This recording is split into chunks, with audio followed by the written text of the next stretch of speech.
네, 안녕하세요. 전자제품 추천 전문가 만두야십니다. 오늘은 AMD에서 AMD 라이젠 7 8000번대가 적용된 노트북 HP Envy X360 트윈원 제품 빌려주셔가지고 리뷰 진행해 보려고 합니다.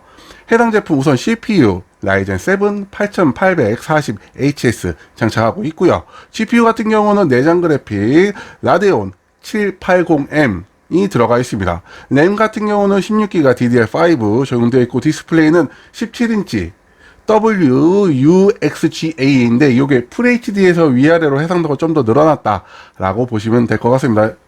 디스플레이가 글레어 패널이에요. 왜냐면은 터치도 지원을 하고 펜도 지원을 하기 때문이죠. SSD는 512 장착이 되어 있고요. 무게 같은 경우는 약 1.39kg로 무겁다면 무겁고 가볍다면 가벼운 그런 무게를 갖고 있는 제품이 되겠습니다. 포트 구성 볼 수 있도록 할게요. 우선은 모니터가 이렇게 뒤까지 360도 펼쳐지는 거 확인 가능하죠.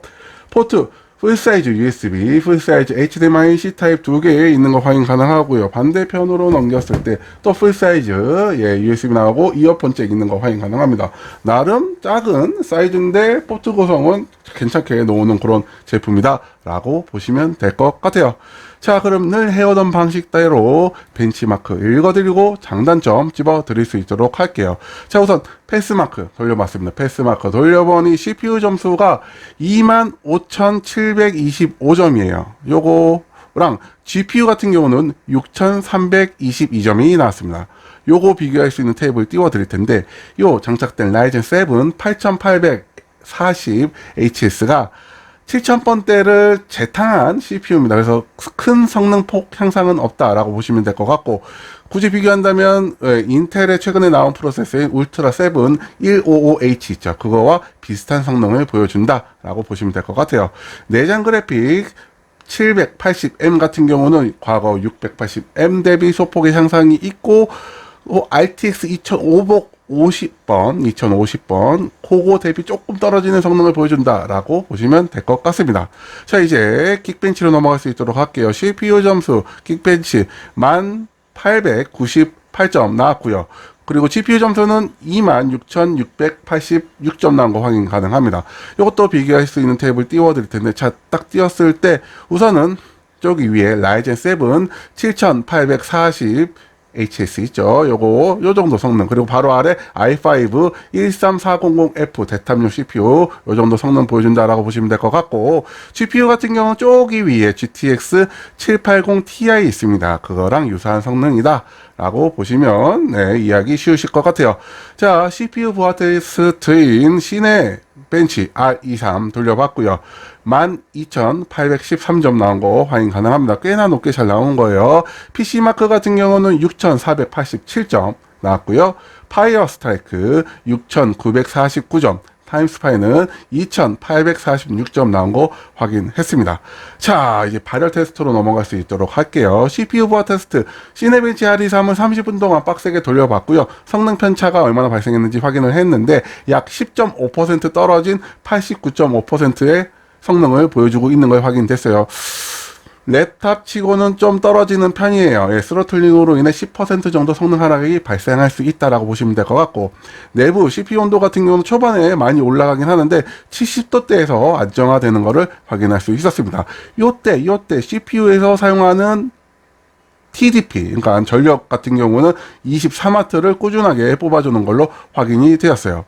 그리고 이 테스트 시 표면 온도 측정을 해봤거든요. 최고점의 온도가 키보드에 있고 47도로, 보통 여기 팬이 달려있는 부분에서 최고점의 온도가 나오는데 해당 제품은 팬이 뒤쪽에 있습니다.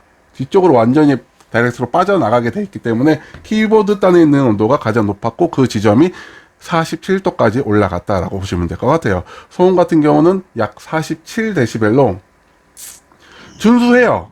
성능 대비는 준수한데 일반 사무용 치고는 조금 팬소음이 있다라고 보시는 게 맞을 것 같습니다. 자, 이제 GPU 부하 테스트 타임스파이 20번 돌려봤고요. 성능 하락은 없다시피 합니다. 거의 99% 잘 유지해주는 거 확인되었고요. 내부 온도, GPU에 대한 내부 온도, 전력 소모 확인하려는데 요거는 모니터링을 못 하더라고요. 아쉽게 패스했고요. 다만 CPU 같은 경우는 온도가 한 70도대를 유지하는 걸로 보였고, CPU 패키지에 대한 와트수에 소비되는 것도 약 23와트 정도 확인됐다라고 보시면 될 것 같아요. 표면 온도 같은 경우는 소폭 향상이 됩니다. 최고점의 온도가 52도, 키보드 단에서 52도로 상당히 뜨거운 온도를 보여주고 있다라고 보시면 될 것 같고, 소음 같은 경우는 47dB로 그냥 무난한 수준을 보여주고 있다라고 보시면 될 것 같아요. 이제 디스플레이로 넘어가려고 하는데, 먼저 말씀드리면 해당 모델은 국내에 정식 런칭된 제품이 아니에요. 아직은. 그래서 동일 성능의 다른 디스플레이 갖고 있는 제품이 런칭을 해 있거든요. 그래서 그거랑은 다른 제품인 걸 말씀을 드리면서, 우선은 해상도는 WUXA FHD에서 위아래 16대 10 비율로 늘려놓은 거다라고 보시면 될 것 같고, RGB는 65% 나왔습니다. sRGB가 색지연율이 꽤 낮아요. 예, 그리고 밝기 같은 경우는 321니트 정도 나왔고요. 60Hz의 색 정확도 같은 경우도 3.66으로 별로입니다. 디스플레이는 별로예요. 단 요 디스플레이 가진 제품은 국내에 판매되고 있지 않다라고 보시면 될 것 같고, 배터리 테스트, 중요한 배터리 테스트 보고 오실게요. 배터리 테스트 유튜브 최대 밝기로 풀 재생했는데 9시간 33분 뜹니다. 어마무시하죠. 병광세입니다. 그냥 배터리는 끝판왕이다 라고 보시면 될 것 같아요. AMD가 배터리는 좋아. 네, 맞아. 자, 이제 스피커 테스트 같이 보고 오실게요.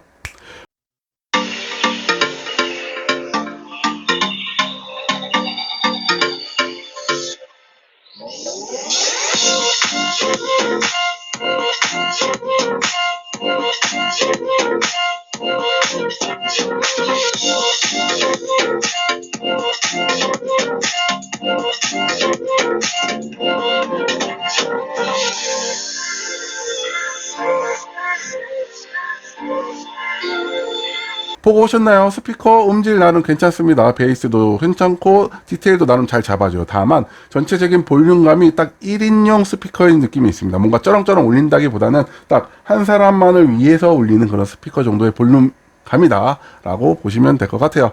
자, 이제 게임 테스트로 넘어갈 수 있도록 하겠습니다. 롤 옵지 배그 사이버펑크 돌려봤고요.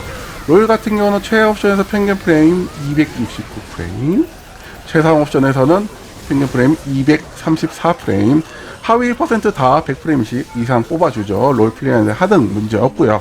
오버워치 같은 경우는 최하 옵션에서 평균 156, 최상 옵션에선 평균 42프레임 정도 나옵니다. 옵션 타협하면 어느 정도 플레이 할 수 있을 것 같아요. 최하 옵션에서. 오케이? 자, 이제 배틀그라운드. 최하 옵션에서 평균 프레임 55프레임, 최상 옵션에선 32프레임. 하위 1% 보면 뭐 32프레임, 19프레임 뜨는데 배틀그라운드는 플레이하기 어려운 사양이다. 그리고 마지막으로 사이버펑크 최하 옵션에서 평균 39프레임, 최상 옵션에서 22프레임 떴죠. 딱 요 정도 수준이다. 뭐 사펑은 그래도 경쟁 게임이 아니라서 그냥 그렇다 라고 보시면 될 것 같습니다. 자, 그러면 장점, 단점, 결론 말씀드려야죠. 우선은 장점. 첫 번째, 평광세 배터리 엄청 오래 갑니다. AMD가 배터리가 오래 갔는데 8000번대, 정확하게는 10000번대죠. 가면서 더 배터리 성능을 잘 뽑아주고 있다라고 보시면 될 것 같고, 그리고 디스플레이, 터치 펜 지원하기 때문에 펜 필기라든지 터치를 원하시는 그런 분들이라면 아주 만족할 수 있는 그런 디스플레이를 갖고 있다. 다만 이 디스플레이는 국내에 런칭된 디스플레이는 아니다라고 보시면 될 것 같고, 마지막으로 나름 괜찮은 CPU, GPU 성능입니다. 요게 뭐 AMD가 7000번대를 재탕했다라고는 하지만 기본적인 성능이 꽤나 괜찮아요. CPU 퍼포먼스, 특히나 GPU, 내장 그래픽 퍼포먼스도 괜찮기 때문에 요 작은 바디에서 괜찮은 성능이 잘 뽑아주고 있다라고 보시면 될 것 같습니다. 자, 이제 단점으로 넘어갈 수 있도록 할게요. 단점은 첫 번째, 아마도 가성비가 나쁠 거예요. 이렇게 말씀드리는 이유는 요거에서 디스플레이 다른 제품이 약 150만원대에 판매가 되고 있기 때문에 비싸다. HP 비싸다. 요 모델은 비싸다라고 보시면 될 것 같고, 요 두 번째 단점 같은 경우는 우선 디스플레이가 좀 작고요. 그리고 요 빛 반사가 있는 편이라서 이 조명 설정이 제대로 안 된 환경에서 쓰시면은 눈이 좀 필요할 수 있는 그런 부분이 있다라는 거 유념하시기 바랍니다. 오케이? 자, 그리고 특이사항으론 앞서 말씀드린 바와 같이 요 8840HS CPU 같은 경우는 7000번대에 7840U의 재탕입니다. 와트수만 좀 조정해서 아마 최저 와트가 얘가 좀 더 높을 거예요. 그렇게 좀 세팅이 돼서 나온 리네이밍된 그런 CPU다라고 보시면 될 것 같아요. 그래서 결론적으로 말씀드리면 배터리 오래가고 성능 준수하고 14인치 모니터에 360도 돌아가는 그리고 터치펜을 지원하는 노트북을 원하신다면 해당 제품 괜찮은 선택이 될 수 있어요. 다만 금액을 감당할 수 있다면 오케이. 자, 이렇게 그러면서 오늘 간단하게 HP Envy X36 14인치 노트북 간단하게 리뷰해 봤고요. 오늘 영상도 여러분이 현명한 소비하는데 도움이 되었으면 좋을 것 같습니다. 좋아요, 구독, 사랑이고요. 그럼 남은 하루 행복하시고 이상 만드셨습니다.